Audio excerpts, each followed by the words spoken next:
support our Congress. Thank you very much. Oh, it's a pleasure. Very exciting. Very, very exciting to be here. Thank you, Rodrigo. So Natalie, I think we are ready to go. We are streaming now. So, okay. I'm going to switch it to Spanish. Buenos días, buenas tardes ya. Buenas tardes a todas y a todos. Ahora estamos en la cátedra magistral que va a presentar la profesora Clare Brooks. Clare es una amiga y también una importante investigadora que nosotros tenemos en el área de educación geográfica. Clare es profesora del Instituto de Educación del UCL Institute of Education. Ella es pro-director de esa institución, un cargo similar al de correctora de la institución, y ella es parte también ha sido parte de la Comisión de Educación Geográfica de la Unión Geográfica Internacional, ha precedido a esta institución por varios años y parte importante de lo que nosotros vemos actualmente como la investigación que se ha realizado en educación geográfica ha sido en parte porque Clare también ha liderado el proceso y poder mantener el área de estudios activa a través de la investigación, pero también a través de toda la infraestructura que involucra la educación geográfica como un área de estudios. Ella participa como editora de la línea de estudios de educación geográfica por la editorial Springer, y también ha participado activamente dentro de la edición del International Journal of Geography, Education and Environment. Eso es un honor poder tener a Clare hoy día con nosotros. Clare nos va a estar presentando los resultados de su última investigación que está relacionando calidad y formación y escala en un contexto de formación inicial de profesores.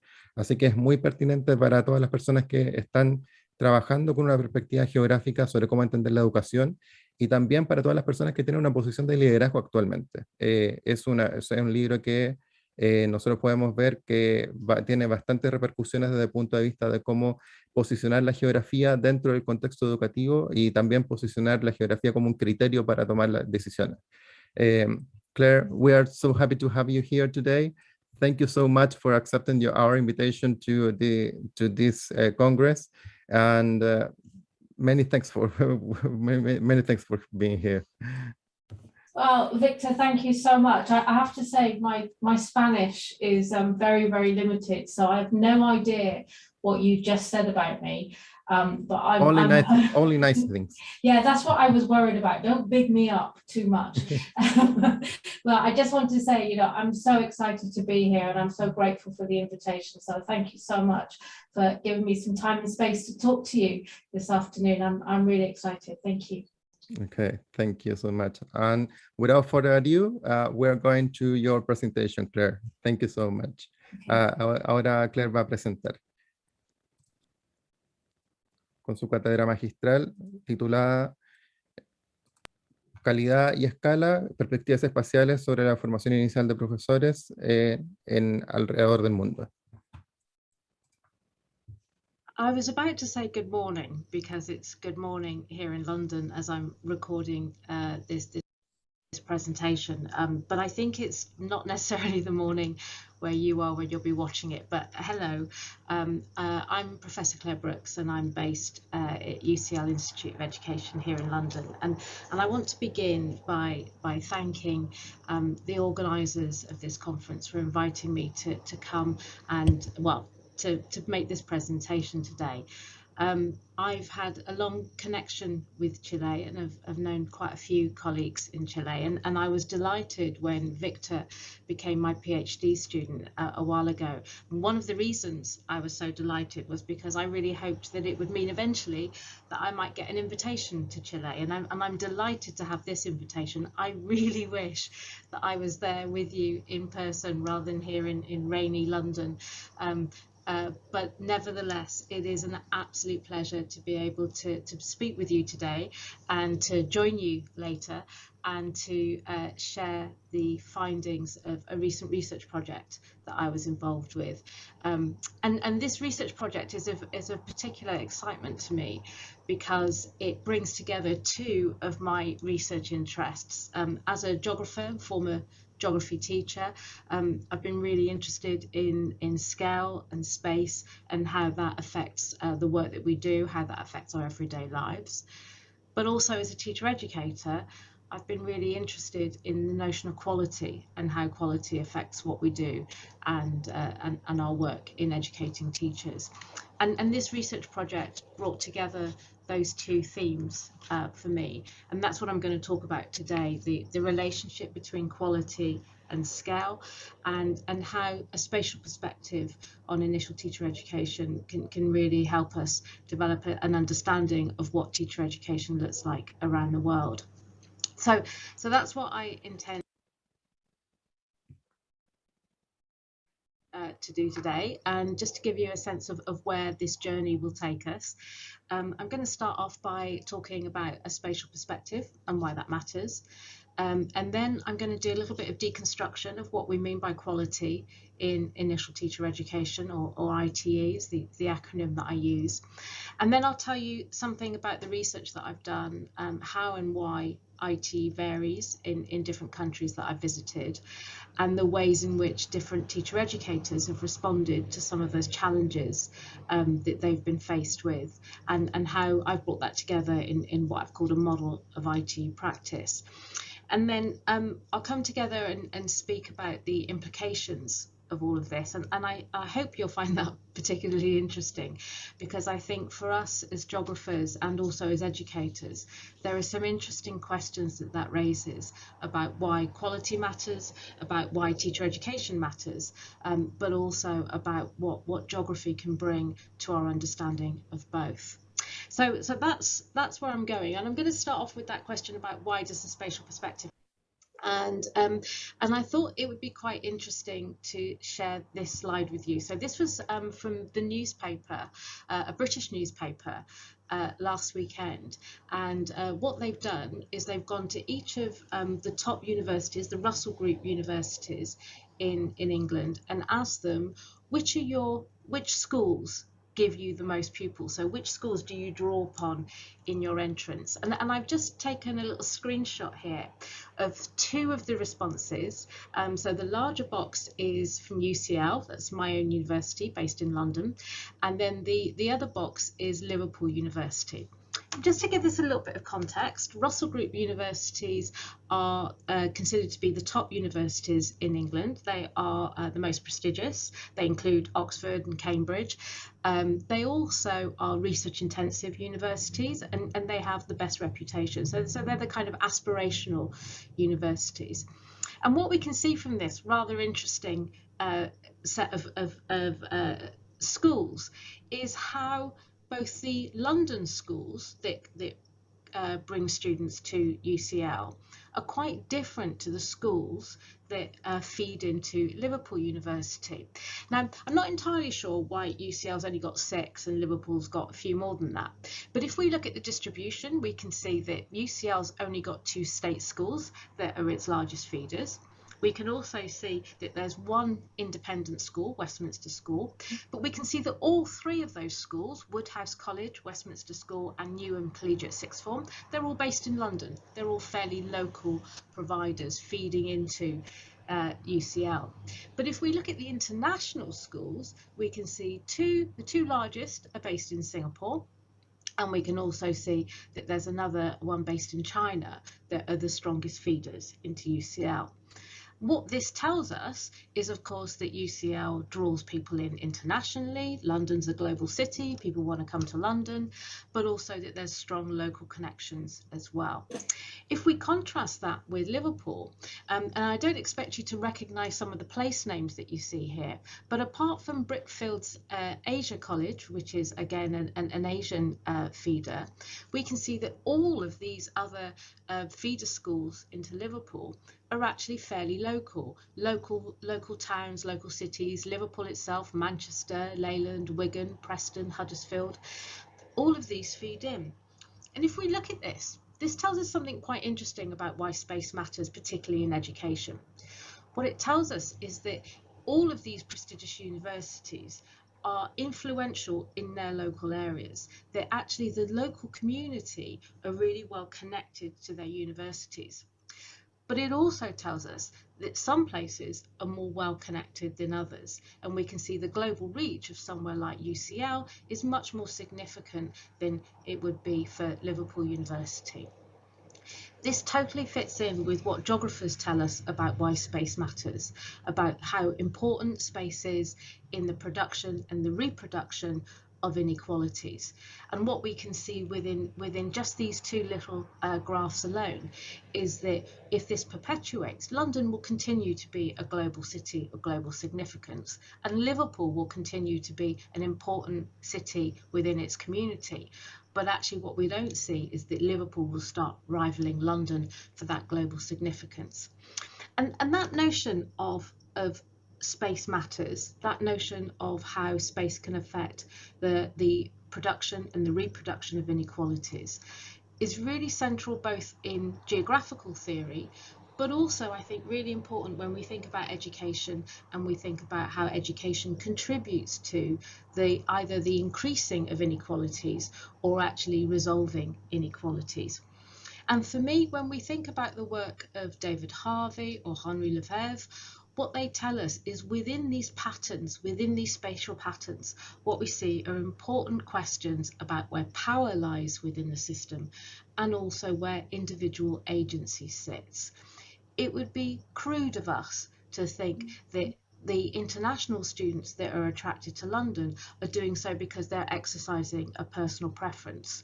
Within that decision making, there is a huge amount of power that's being exerted by those institutions, by the cities themselves, by the home countries and what they value and consider to be important. And there's also really interesting dimensions of agency, the individual agency that high quality scholars are exercising when they decide where they're going to go for their international study. And those themes of power and agency are ones that we'll come back to throughout this presentation. So in the sense, what I'm saying here is space does matter. Space matters in the distribution of inequalities and how those inequalities get made, produced and reproduced within space. And one of my questions was, well, how does teacher education contribute to that? In what way can teacher education disrupt that process? And in what ways can teacher education actually contribute to that ongoing production and reproduction of inequalities?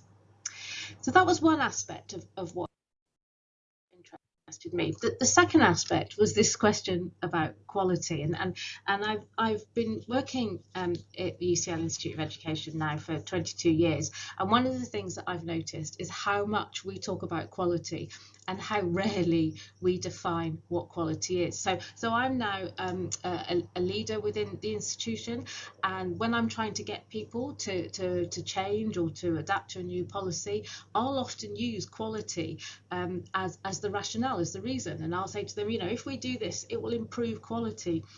And when my colleagues don't want to do that, they'll often come back to me with a very similar argument and say, oh, we can't do that because that will reduce quality. And what highlights to me within that discussion is that when we do that, we don't really actually talk about what quality is and what quality means. And within teacher education, we've been having that discussion nationally.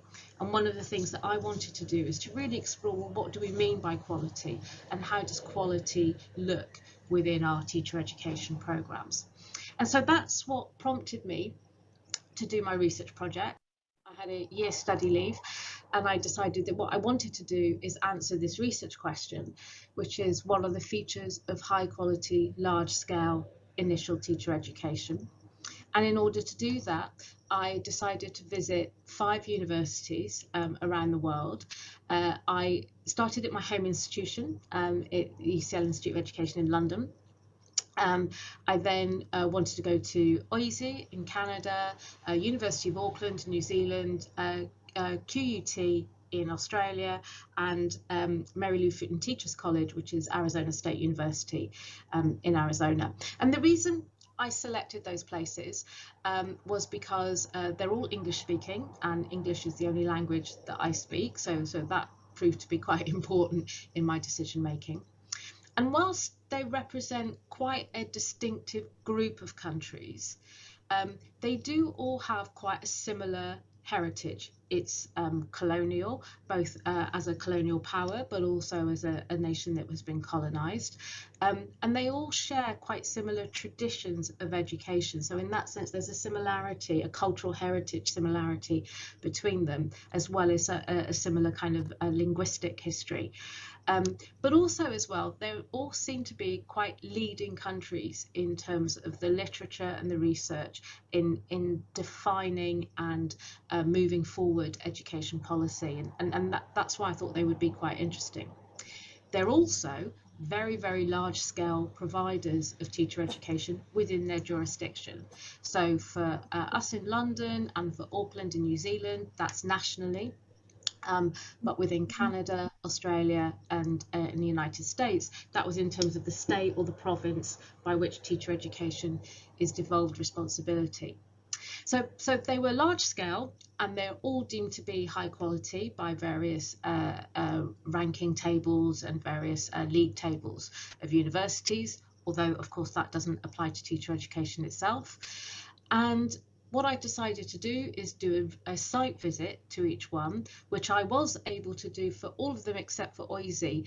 That's just when the coronavirus hit, and I was grounded. My wings were clipped for Oise, and so I had to do that visit remotely. But for all of the others, I went and spent some time in the institution. I talked to key people, students, school partners. I participated in as many events as I possibly could, which included meetings, conferences, research seminars, and of course I looked at documentation. I also worked in each institution with somebody that I've called a gatekeeper, and that person was somebody who was key within the institution, who understood what was going on there, and that person I worked with in order to facilitate my access, but also to check that I was reading the story right, that I wasn't just imposing my own British understanding upon what I was seeing, but I was also actually reflecting the story as they saw it. And so they were there to check my ethnographic gaze and also to verify the accounts. And what I discovered in doing that is in each of those places, I saw some very similar challenges that were being experienced in somewhat different ways. And I'll just quickly run you through what some of these are, because they might be familiar to you within your own context. So one of the key drivers about quality in each of these places was predominantly the supply of teachers. I mean, that was the big driver in terms of what they were concerned about and what they were seeking to do. But that problem about the supply of teachers was actually manifest in quite different ways in different places. So in some areas, so for instance in Brisbane, in Queensland, it was about rural and remote communities. In Auckland, where there was a large number of Indigenous students who were not achieving quite as well as some of the European settlers, there were questions about how do we supply teachers for disadvantaged communities? How do we ensure that we have representative Indigenous teachers working in those communities? In other countries, like for instance in the UK, there was more question about STEM. So it was about, do we have enough science teachers, enough technology teachers, mathematics teachers, because those areas are quite difficult to get teachers for. But in each case, that question of the supply of teachers raised issues about quality, and it was a lot to do with the second point about the quality of applicants, because these institutions were grappling with questions about, do we reduce entry requirements? Will that affect the quality of the applicants that we get, and therefore will that affect the quality of the teachers that eventually graduate from our institutions? And there were big questions there about, what does quality mean? What kind of characteristics do we identify with being a quality applicant for teacher education? And then within that, when you actually looked at the programme themselves, there were issues about quality that were related to the role that schools or placements played. What kind of function did they have? Were they just a site of practice? Were they partners? Did they contribute to the assessment of the programme? And what kinds of quality assurance mechanisms were needed to ensure that those were really valid judgments, so that the university had a great deal of confidence in? And in what ways was partnership manifest in that sense? And then as those questions were being answered, then the university were also asking their own questions about, well, if the school is performing that function, what function are we asking our teacher educators to do? What's their role within this partnership? What are we asking them to contribute? And related to that, of course, were also questions about what's the role of the teacher educator within our university? What are our expectations of them as academics, of producing research, of engaging with all the other things that we expect university academics to do? And then that, of course, was then related to the way the programme was constructed. In particular, all of the programmes that I studied looked at clinical practice as being a key driver, but within that they were all grappling with questions about, well, what's the role of research in learning to teach? To what extent do we focus on techniques and skills? To what extent do we use research as a pedagogy for teacher education? And then within that, there was the really big question about, well, what does it mean to train a teacher? Are we looking for teachers who are classroom ready, teachers that are ready to just start on the first day when they begin their jobs? Or are we aiming to prepare them to be career ready? Are we looking to give them the skills and the techniques that they can use, not just in their first few weeks of teaching, but actually the skills that they will need for teaching for the rest of their careers? And so within that then, within that, I also went to the research and started asking the research, well, what does the research tell me about quality? And what I found here was actually quite disappointing, I have to say. There was lots of research that looked at different policy approaches. There was lots of research who asked the questions about who decides and trying to compartmentalise different quality notions within ITE. And what I also found was quite a lot of binary positions between sort of what we would refer to in England as being traditional and the progressives. So on one side we had quite traditional approaches that were orientated around knowledge rich, very contained within quite traditional classroom environments, versus quite progressive approaches, which were much more to do with being child-centred, much more to do with inquiry approaches, and those were often seen as being in opposition to each other. But within that research, what was quite clear is there were a number of recurring issues.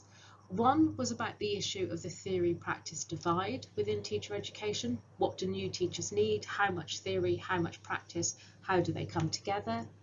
There were also questions about how do you improve partnership and mentoring, particularly when that's done perhaps in schools and outside of the control of the university.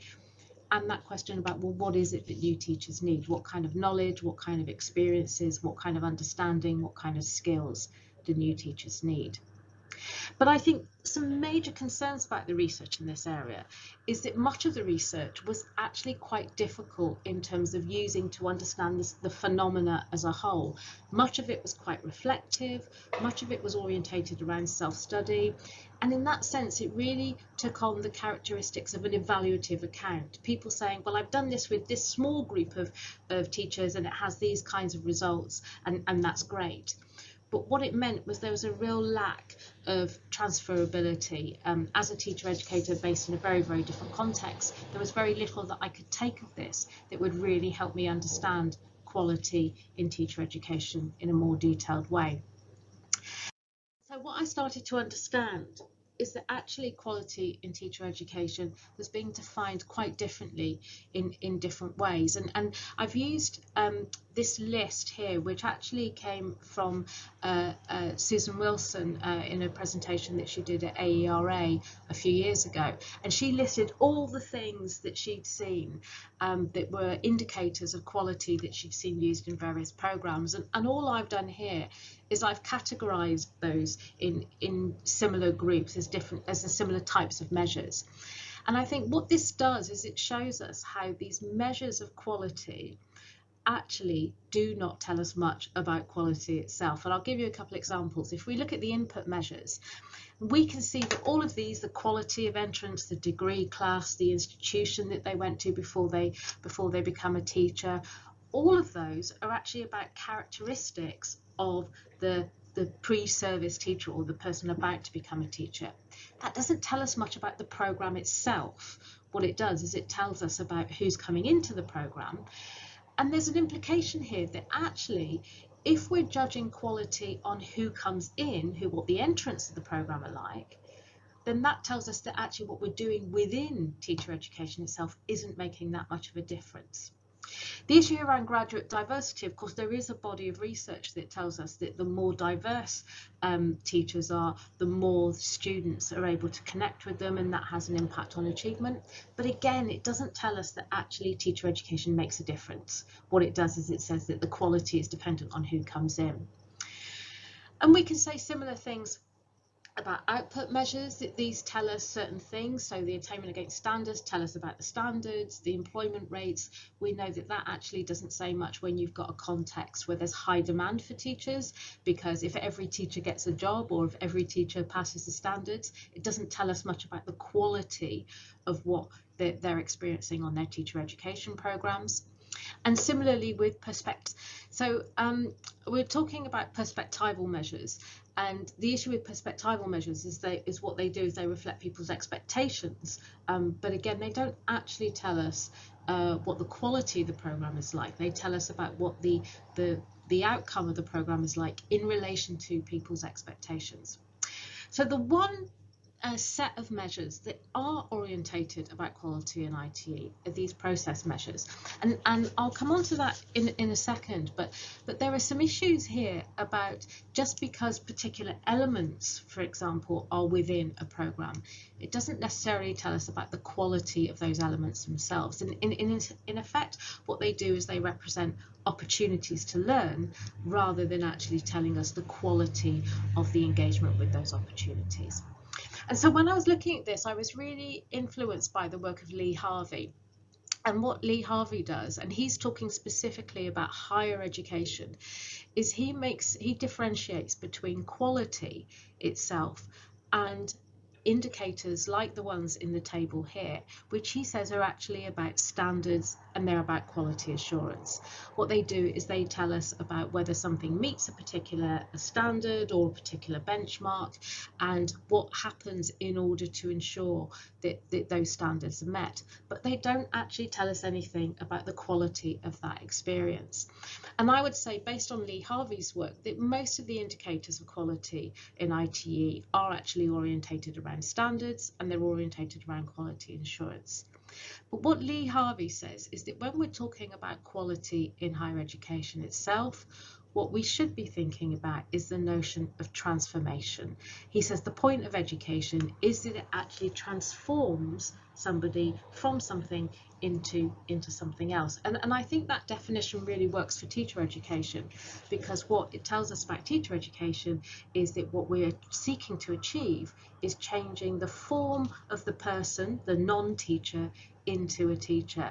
And that's the question of where quality sits and lies. But let's come to that question about those particular elements within teacher education, because I think across the board, everywhere that I went, and indeed many of the programs that I'm familiar with within my own context, you will see that all of these programs actually have very, very similar elements within them. They'll all have some degree of taught sessions, elements of classroom experience, teaching practice, mentoring, different sorts of observations, feedbacks, reflective activities, all of those things. Now, they might be organised in slightly different ways. So in an employment-based route, for instance, you might see more classroom experience, more emphasis on teaching practice. On a university postgraduate route, you might see more emphasis on taught sessions, on assignments, that kind of thing. But in effect, what all these elements are opportunities to learn. And in particular, what I started noticing around the world is an increased amount of accountability measures that were actually stating what particular opportunities to learn needed to be present, and sometimes even stipulating to what extent and how much of them, the proportion, the ratio of them. But actually what they were doing was just organising, structuring the teacher education experience, and they weren't actually giving that the telling us much about the quality.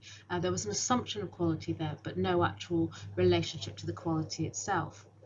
And this for me brings back those themes of accountability, of power and agency within accountability, because what accountability is doing there is using the power of the people who design the accountability measures in order to structure and organise and influence the pedagogy of the teacher education programme. And that started raising interesting questions to me about what about the agency of the teacher educators? What about the people who understand and know about teacher education? What kind of agency do they have in order to design and in order to affect the quality of their own programs? And that was a theme that I came up with throughout my research, which is also predicated on the analysis, which very briefly here. The analysis took three parts. One was a laying out of the practice, from which I drew upon the theory of practice and practice architectures from Stephen Kemmis and his colleagues. And in that sense, that was laying out the arrangements and looking at the cultural discursive arrangements, the material economic and the social political, to see how the practice was organised, the architecture that underpinned it. I then looked at how quality was defined, drawing upon that work from Lee Harvey that I've just described. And then I moved to that notion of spatial theory because I was interested in those questions about power and agency and wanted to see how that was laid out within space. And I drew upon a combination of the work of David Harvey and also Henri Lefebvre, and categorised this within that kind of spatial triad that both of them refer to. So one was about looking at the location and identifying what the specific spatial factors were in that location that were affecting the teacher education programme and how that was organised. I also looked at the relational space, how that programme sat within global trends, national policies, local needs, and of course individual circumstances. And then I started to explore the representational space. So within that sense, what's the understanding of what the programmes were seeking to achieve? How did they define the good teacher? And therefore, what were the assumptions that there was about what good teacher education looked like? And in performing that analysis, this is when I started to see quality as being spatially defined. So within each of the contexts that I look at, there were particular variations of local supply issues.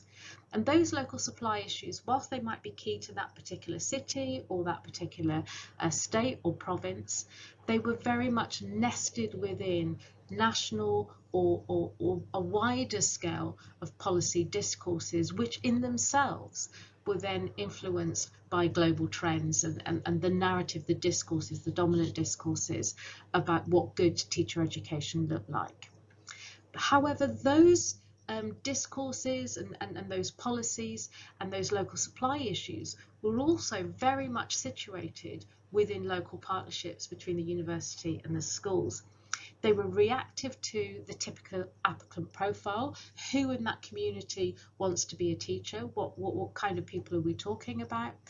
And were also being reflective of what the partnerships with local schools were saying about the sorts of teachers that people needed and what they were working for. But within that, where you've got the discourses that were coming from the larger scale and the experiences at the more local scale, that was often creating tension. And what was interesting to me is how that tension was being played out in terms of power and agency. The national policies exerted a high degree of power over how the teacher education was being organised, but also the extent to which the teacher educators could express their agency in how they were reacting within that context. So to give you a couple of examples, if we take Arizona, for instance, now Arizona has got huge supply issues. They've brought teachers in from the Philippines at some point. They are one of the lowest states in terms of teachers' pay, but also teaching outcomes. And in that sense, they have a huge crisis to do with funding, supply issues, and enormous pressure from school districts that they need new teachers. And that means that many of the students who are studying to become a teacher actually also have this issue that they need to work whilst they're studying. And so what the Arizona State University did was they moved all of the practicum experiences throughout the undergraduate program were moved into the final year. So the new students did 3 years of studying and then 1 year of practice. And they also brought in this new scheme that's called the Next Education Workforce, which brought in a teaming approach whereby in that final year, the student was actually able to become an employee of the school district. They worked in a small group of 3 student teachers working with a group of 4 classes and 3 teachers and 1 lead teacher. And they became a team so that those 3 student teachers took responsibility for one of the classes, they worked with the other teachers, and they were able to engage with their practicum experiences whilst also being an employee. And they found that what that meant was not only did they take ownership of the class, but it also meant they felt a huge loyalty to the school district and were much more likely to become employees of that school district. And within that context, the good teacher was seen as being one that really understood the complex needs of the school district and were really committed to the children within that school district.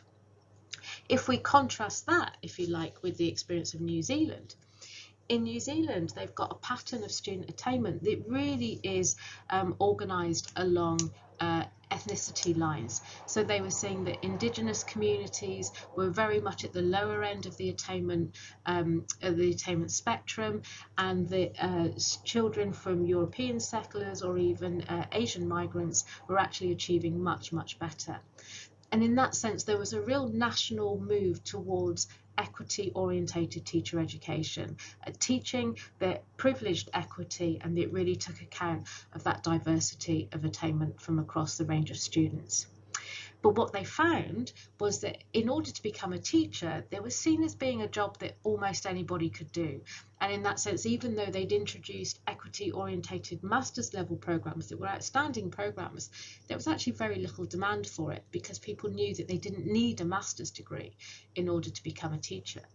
And so within the policy context, we saw changing accreditation requirements that were focusing on outputs that were more orientated around this notion of equity, rather than being focused on inputs about what kind of person was likely to become a teacher. And what we see there is the discourse around what a good teacher is being very much influenced by this strong equity narrative and a very significant pedagogical approach that's very dominant in New Zealand, which is quite progressive in how it's orientated. So those are the kinds of arrangements in which those local supply issues, in which the local context really starts to influence the teacher education is being designed. But within this, what I also saw was that we started to get a sense of these conundrums. And by conundrum, I mean a really tricky problem that actually is really quite difficult to resolve. And so to give you a couple of other examples, in Toronto, we've got a context of very high employment for teachers. It's actually very difficult for a student teacher to get their first post. And so in that sense, quality was about being able to do something more than just teach, because quite a few people could do that. And so a very strong emphasis on research. But for the teacher educators, that then started to raise questions about, well, what kind of research do we need? How does this research that we're asking them to do actually relate to their ability to be able to teach? And that became a really tricky problem for them to resolve. Teach First, which is a part of the Teach for All movement based in England, their context is one where they're seeking to get high-performing graduates into challenging schools. And then they're an employment-based route, so they have a very, very short training period before they start in those schools. And therefore quality was all about getting classroom ready for the beginning of the academic year so that those teachers could cope with very, very little training. But that notion of being classroom ready created a different kind of problem, which is, are those teachers career ready? They might be able to survive the first week of the classroom, but a few months down the line, do they have the skills necessary to help them cope with some of the different challenges that they face, and hence the high levels of attrition that those teachers experienced?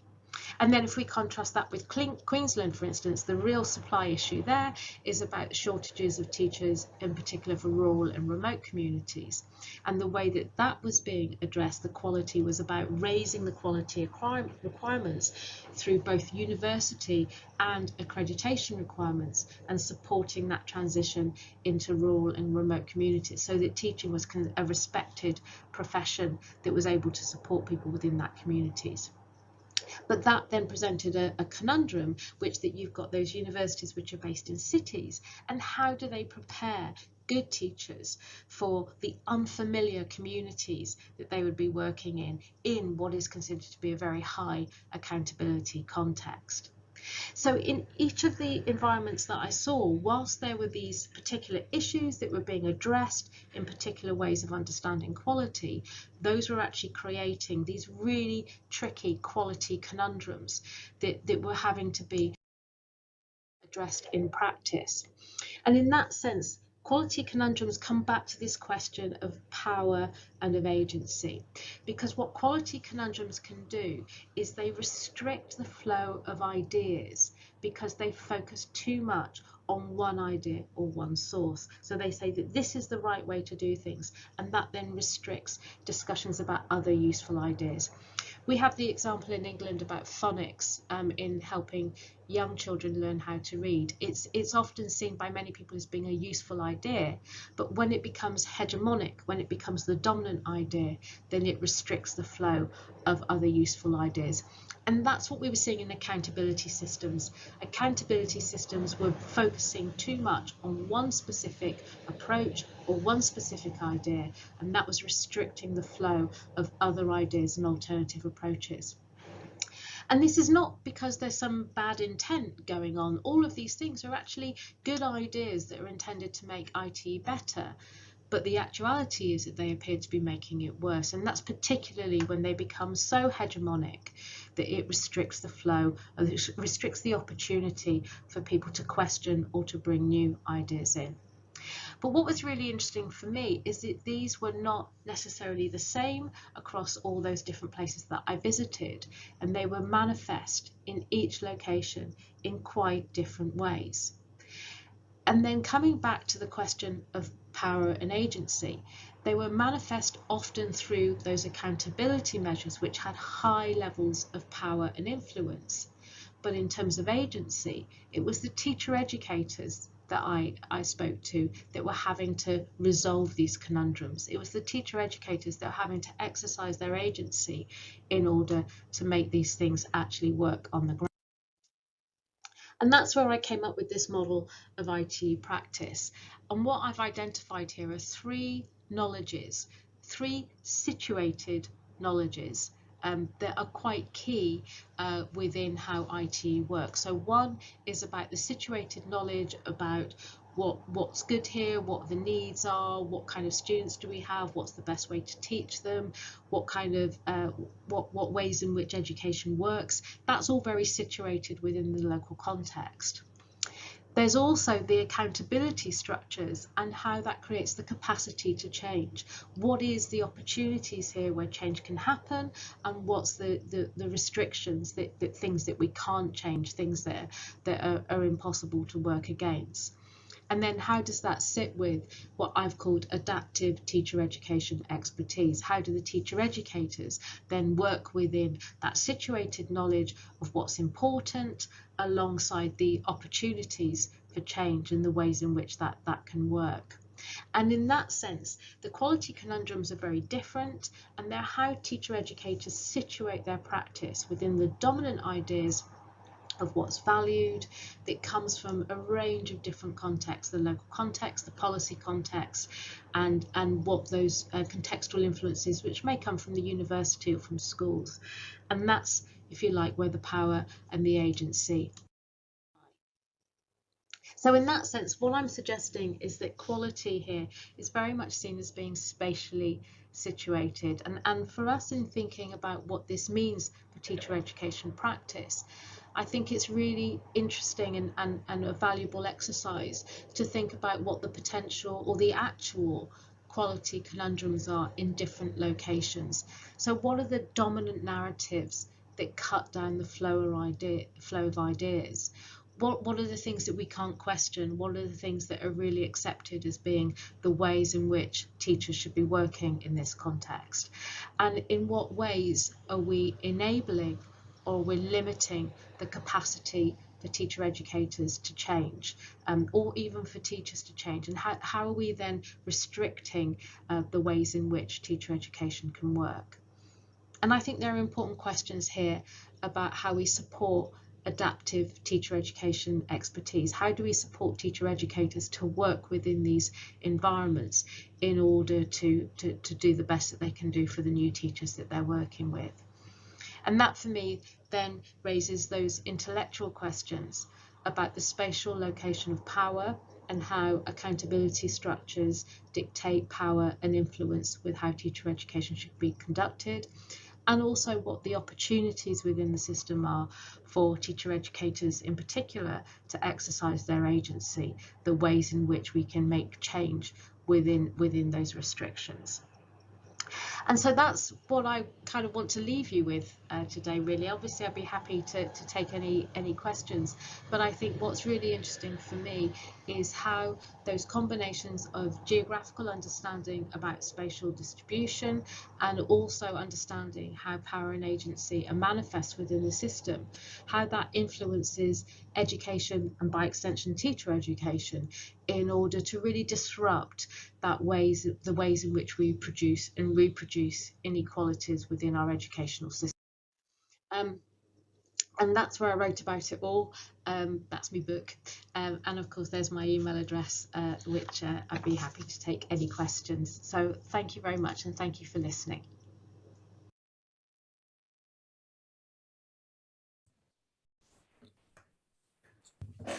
Well, many thanks, Claire, for that presentation. I think it was the brilliant presentation, like with a very important problem that you are treating over there.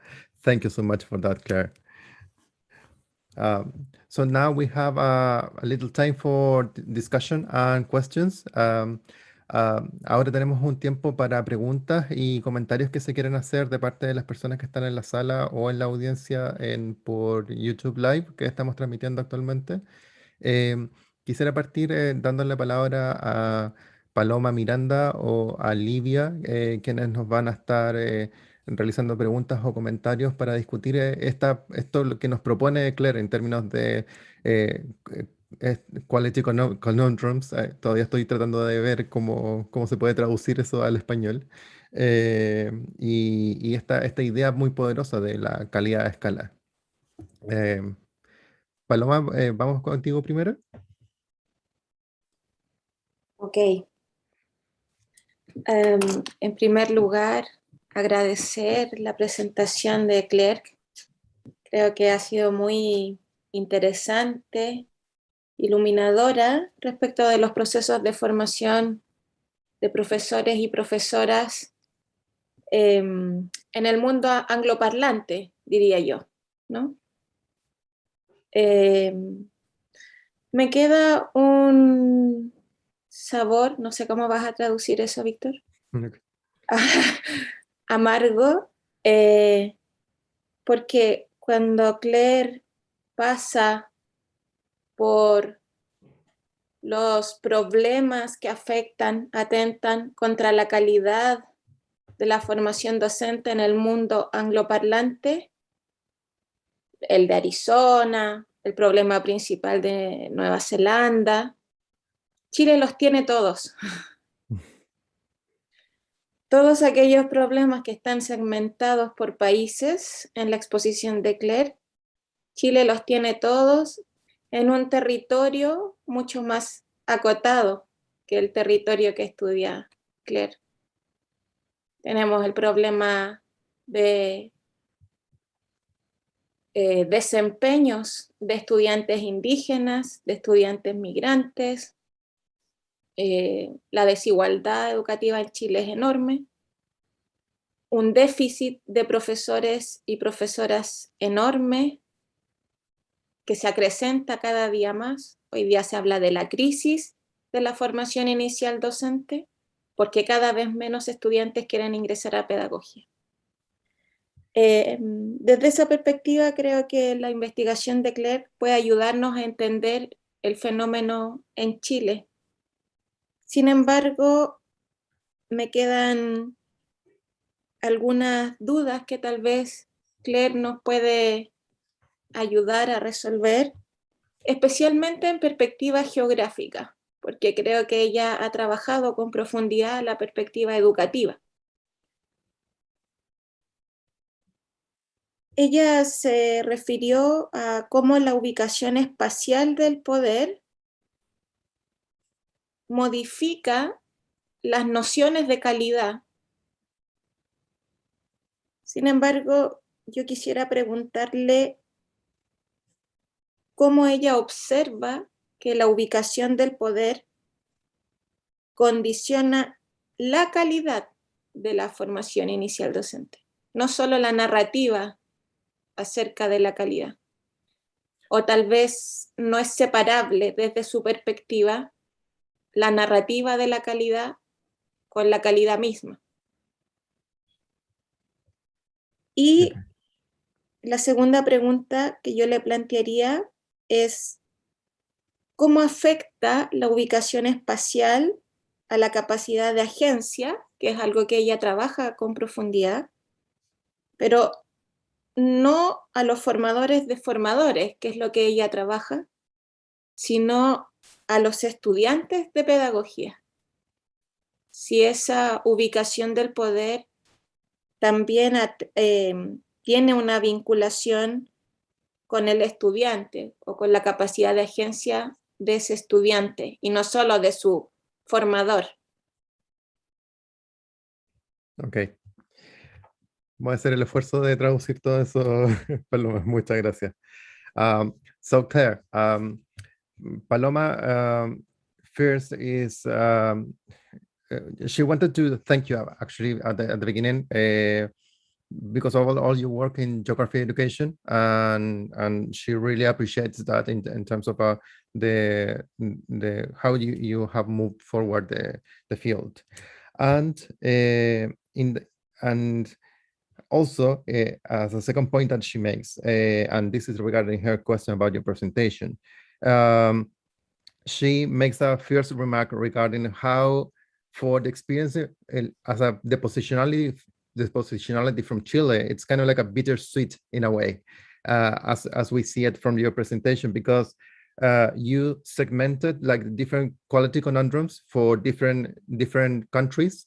But what Paloma says is that actually we can see all those quality conundrums just in Chile.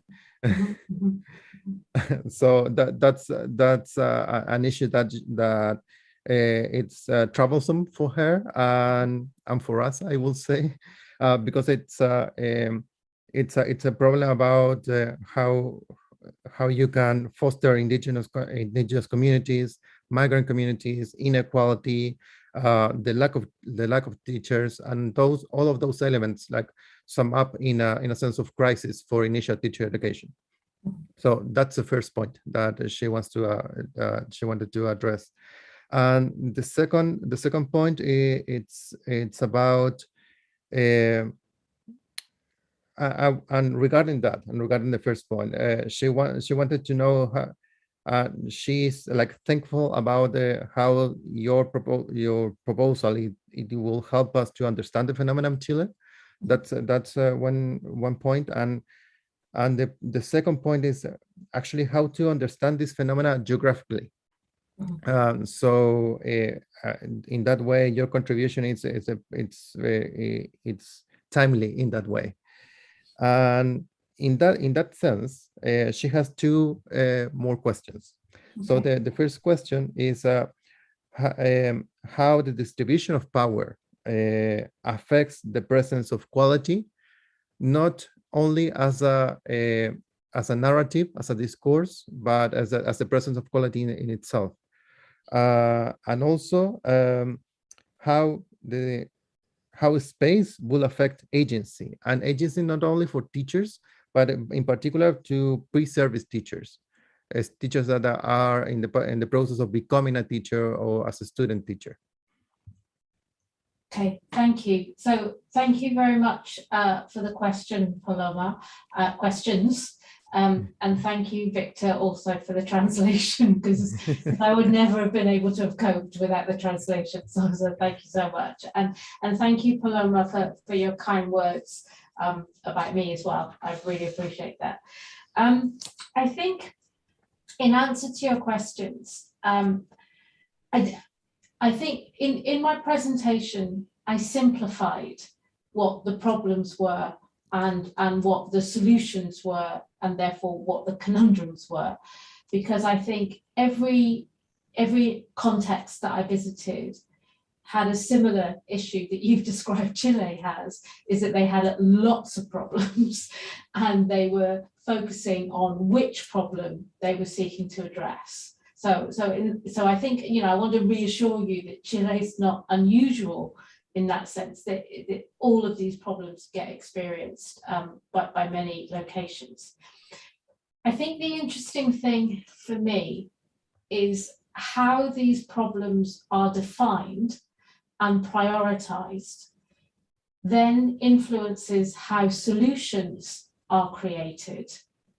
And that for me is a spatial problem, and it's also a quality problem.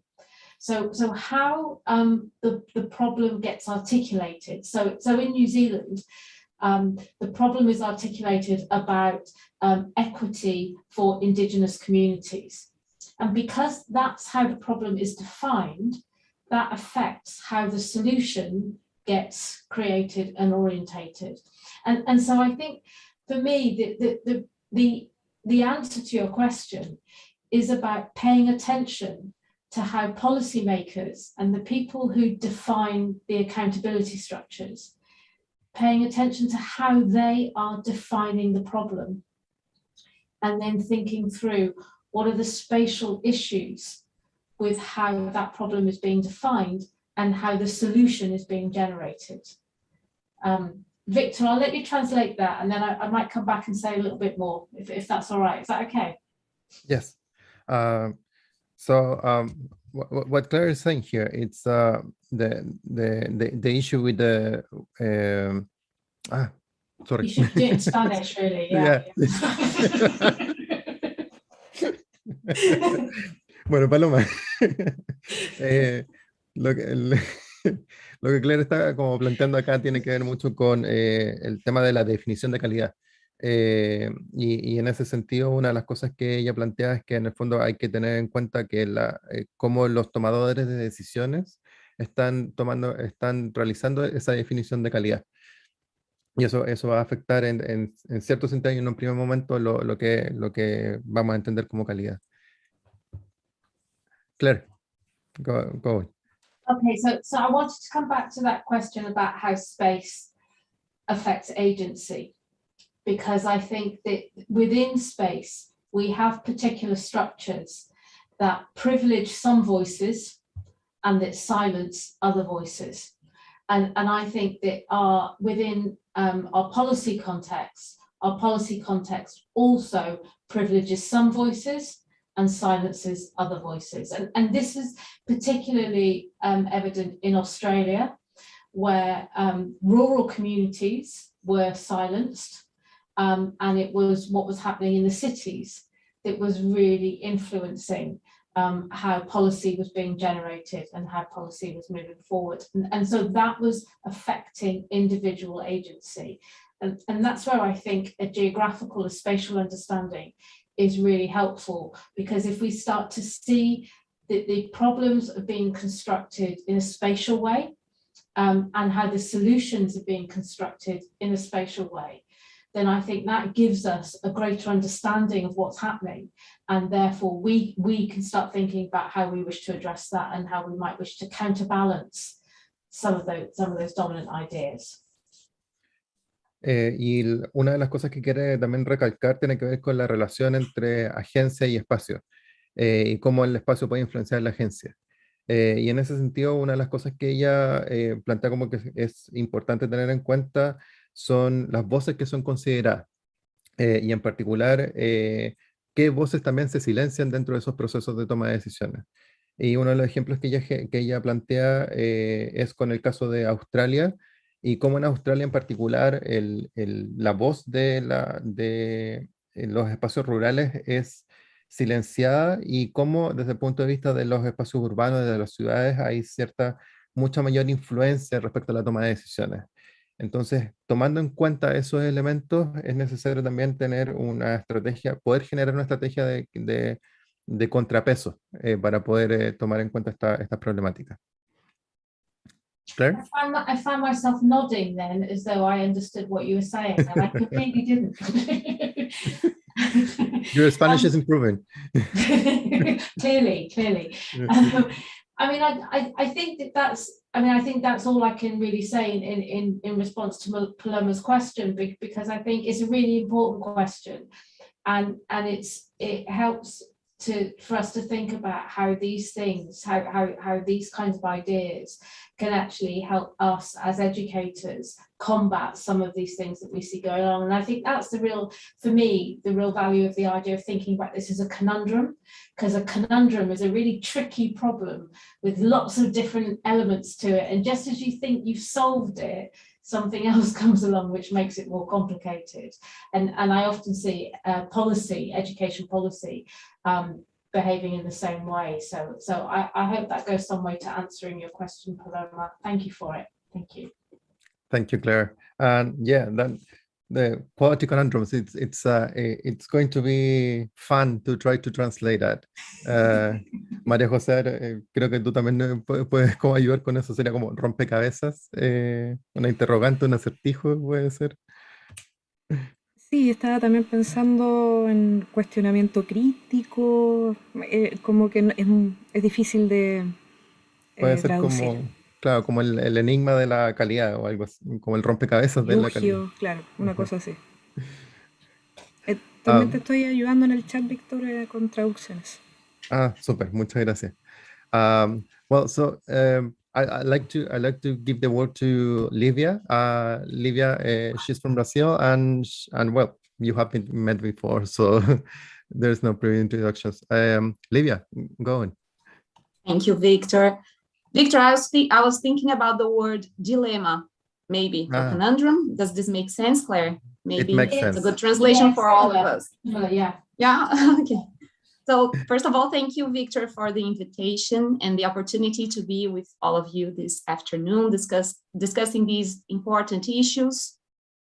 Paloma, it's a relief to see that we have also here in Brazil coincidental problems with Chile, with UK, other countries when it comes to teacher formation. Claire, thank you so much for sharing with us your research.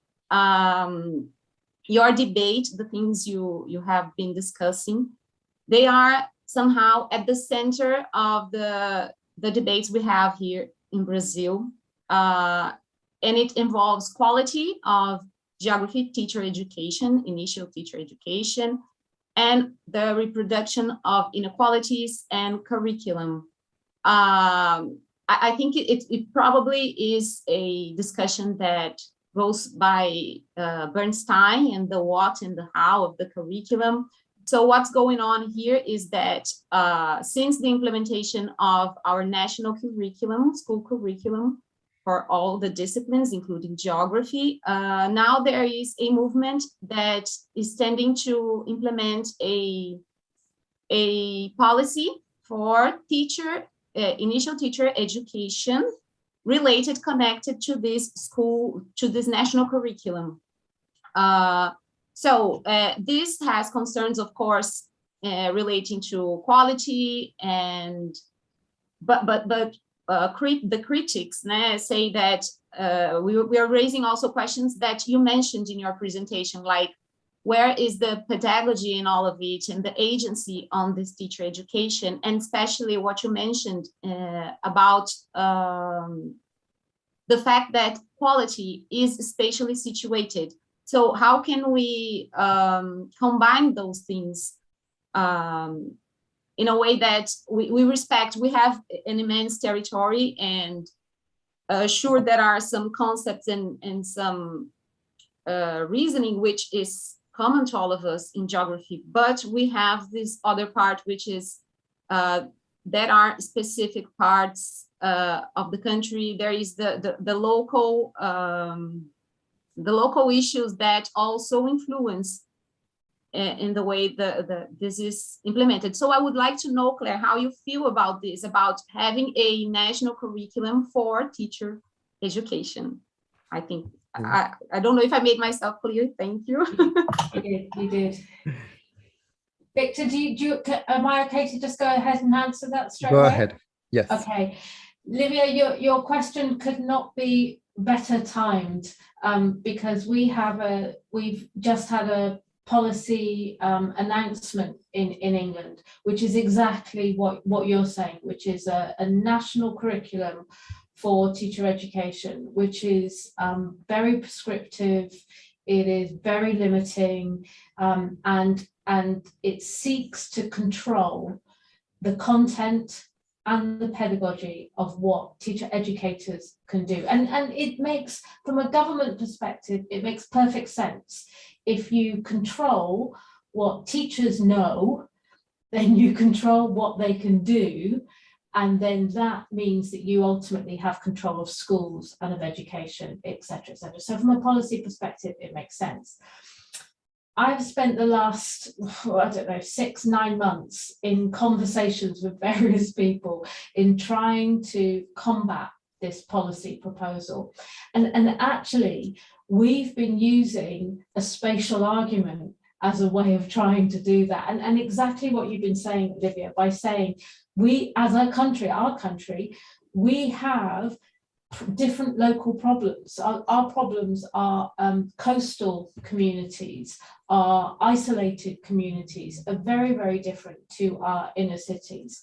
And what we've been saying to them is that your proposals will not address your local problems. And therefore your government, government-wide initiative of making the whole country better will not be achieved by these issues, these policies that you're generating for teacher education. And, we haven't won, you never win with government, but I think we have come a little way in getting them to relax their conditions, to change their minds a little bit, and to recognize the expertise that teacher educators have in understanding what education is needed for their local contexts. So I hope there's a little story of hope there, that actually a spatial perspective, because as geographers, we understand what the local problems are. And politicians are conscious of those local problems. By bringing those together, then hopefully there's a way there that you can actually create some space for dialogue, which is often really difficult with politicians. but actually I think that can be quite helpful. Thank you, Claire. And I'd like to go to the questions and comments in the chat. So for example, we have Ana Angelita Rocha. Ana Angelita says hi and regards from Brazil. Hi, Angelita. We have some comments about the introduction of the interpretation of conundrums. So I think the Livia's suggestion, I think it's winning. And Rodrigo has a question about a comment about your presentation. He says that he thinks that your research actually generates a line of research, an area of studies that might project to other professions beyond the teacher education. Geography is in particular, the education of geographers and other professions, because of the institutional standards and the situated knowledge and the social demands of universities. all of these elements are structural issues into the education at the university level. So would you like to comment on that aspect, Claire? Do you see this beyond initial teacher education as a theory? It's a really, really thought-provoking question. So thank you for asking it. I mean, you know, I would hope that some of the things that we've talked about this afternoon would have wider applicability. I think I'm not going to claim any kind of advancement here, because I think that Lee Harvey's work in defining quality is absolutely central to this, and I think that his work is based in higher education, not in teacher education, but in higher education. And I think the distinction that he makes between standards and quality assurance and quality itself, and that notion of quality as being transformational, I mean, it certainly works for teacher education, but I think it also works for many, many other forms of education. And I think when we start to see standards, accountability, performativity in those terms, I think it really helps us to ask questions about, well, what are we doing as a university? What's our role here? How are we contributing to the transformation of others, which is ultimately part of a university's civic responsibility. So I think I would hope that does have wider applicability. And I would also argue that geographers are always looking at spatial things, right? We're always looking at things spatially. So it makes sense that we would kind of then draw upon that within the spatial context. But I would really hope that it does have some wider traction. But in terms of how it would and how it would need to change in order for that to be the case, I'd probably have to think about that a little bit more.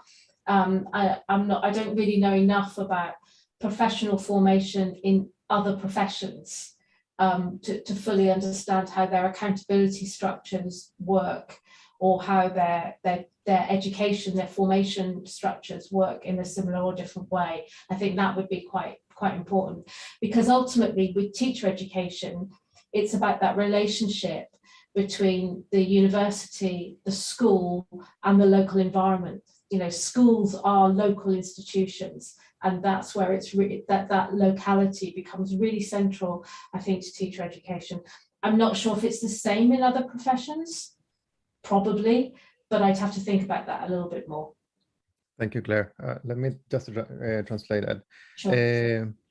Sí, lo que propone Claire es que en el fondo también hay una literatura previa a la que ella estaba trabajando, especialmente con las ideas de Lee Harvey, pero en particular lo que es el avance que ella está haciendo con esta investigación es en el fondo poder estudiar y poder proponer cómo uno puede navegar las estructuras de rendición de cuentas y poder hacer ese estudio de la rendición de esas estructuras de rendición de cuentas, y particularmente con el estudio que ella realizó tiene que ver con volver a este punto de qué es lo que se está buscando.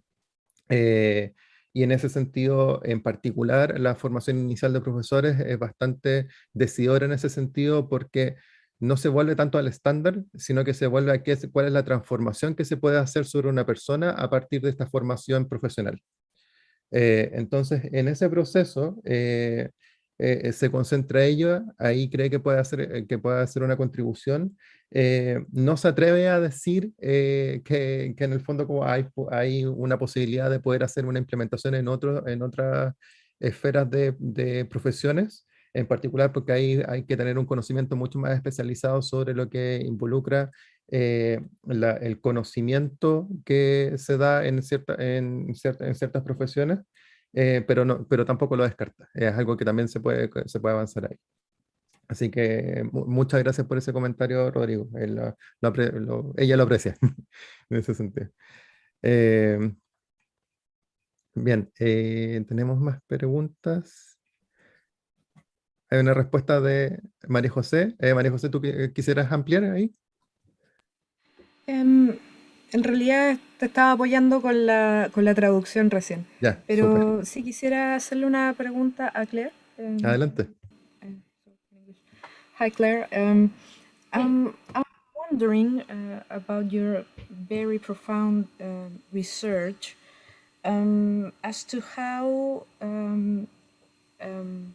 locality can actually be incorporated in a program of initial teacher formation. Just because, I mean, in the case of Chile, we have a wide range of various climates and whatnot. We have very much a wide range of variety and thus locality. So I was wondering, because you just said that the link between the teacher that is studying in a university is very important.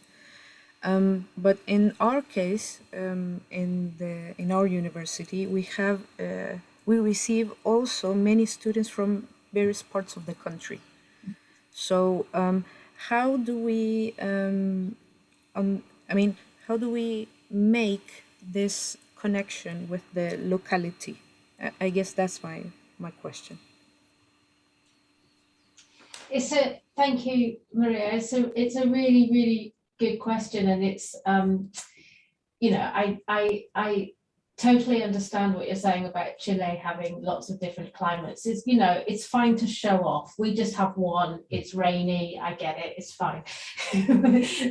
but I think what's really interesting in a country as varied as Chile is to how, and I'm not talking about environmental determinism here, but how the range of those different kinds of localities affect what it means to be educated.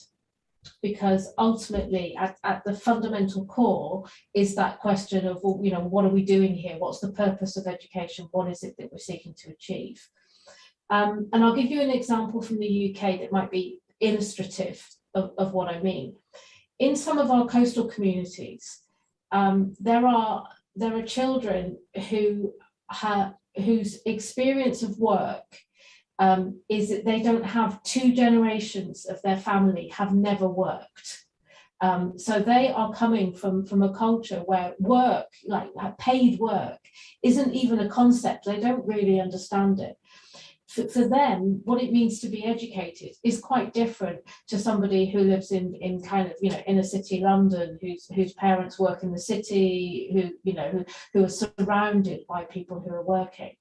And I think that for me is a really key question then of what does it mean to be educated. One of the challenges that they particularly have in Australia is because they train teachers in cities, those teachers are then completely unprepared for the rural communities. And we're talking about northern Queensland, where, you know, you can only get to these places by aeroplane, you know, and then in these communities, you've literally got 3 families and some farm animals, you know, that's all there is there. Really good Wi-Fi, apparently, but not really very good much else. And so therefore, that becomes a really important question about, well, what is training to teach in a city doing that's enabling that teacher to then go and work in those rural communities? And what they've done in Australia, which is, I think, really exciting, is that they've brought in really strong partnerships with schools in those rural communities, so that as part of their teacher education, people spend time in them. You know, teachers go out to rural parts of Queensland and spend a lot of time understanding what living in those areas are like, and that changes their perception of what it means to teach in those communities. And, you know, as with many things that we know as geographers, actually understanding the locality is really the first step to trying to do anything productive within it. And I think the real challenge there is helping cities understand, and I say this as a Londoner, okay, like, you know, for me, London is the centre of the universe, but for me to understand that not everywhere is like London, and therefore learning to teach in London might be great if you stay in London, but if you move outside of London, you need to understand those contexts, those places very, very differently, and I think that moves across the piece.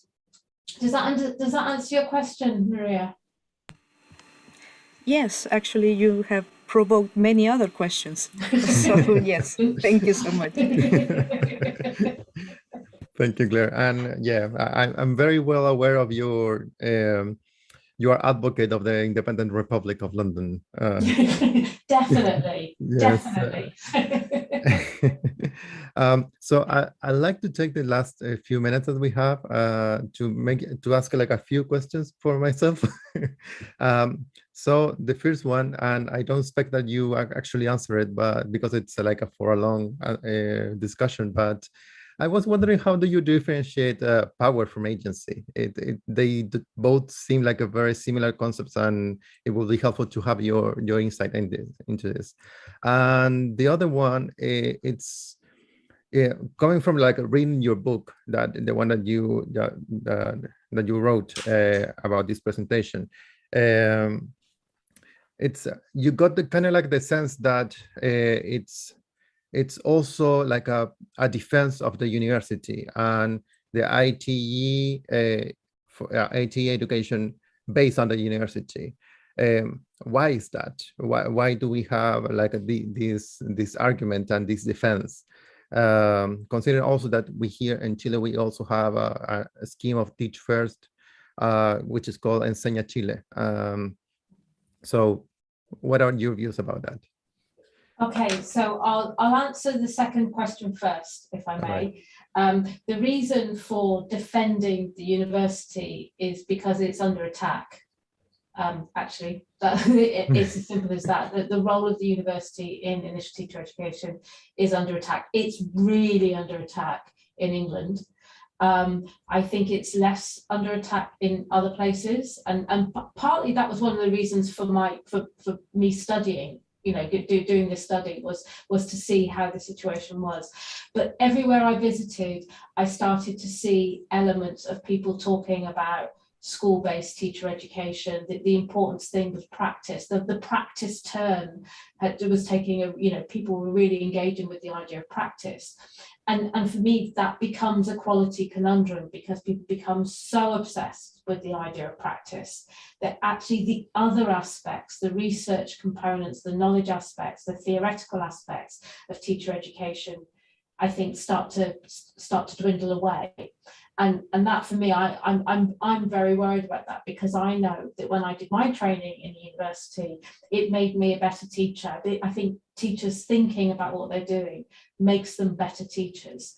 And also that's the kind of education that I think children should have. You know, we want teachers who are thinking intellectuals. And so for me, the university project is one that's worth defending. I've said this before, but I think universities are really unique organizations in society. They're the one organization in society that has a civic responsibility, because they are not owned by charities or corporate entities or affected by government policy. They are the one organization that can speak truth to power. And societies and democracy needs universities. And I think that's one of the reasons why it's so important that teachers are trained in universities, so that they understand what those dominant narratives are, they understand how to critique those narratives, and they're given the skills in order to enable them to be the kinds of teachers that I think our children and our societies deserve. So that was my soapbox. I'm done with it now. But I think for me that's the universities need defending, and that's the reason why. Your question about power and agency is a thought-provoking one, Victor, because I think probably in quite simplistic terms, I would say that I'm defining power predominantly in terms of the people who write policy and write accountability, because they are the most powerful in terms of the extent of their influence. I'm defining agency, I think, in relation to teachers, and that's often defined in resistance to those powerful influences. And that probably is indicative of what I've seen which is that sense that, you know, the big bad government comes along with a big bad policy and imposes it on everyone. And then the teacher educators find ways of working around it. And that for me is the real dominant expression of power. And for me, it's also a really, really good expression of how that agency, the agency of the teacher educator, find their way kind of around the policy that they're given. And I think that's really central. But it also ties in, I think, with David Harvey's work about flows of capital. That when you're talking about the construction and the reconstruction of space and the production and the reproduction of space and of inequalities, that's about flows of capital. And I think that if you start seeing teacher education as being about a flow of social capital or intellectual capital, then you start to see how power and agency can block those flows. So certain policies can block a particular flow of a certain type of intellectual capital, but also teacher educators have that agency in order to open those flows up. And so I'm seeing it in that way. But you're right to challenge me on it, because I probably haven't defined that terribly clearly, and I probably should.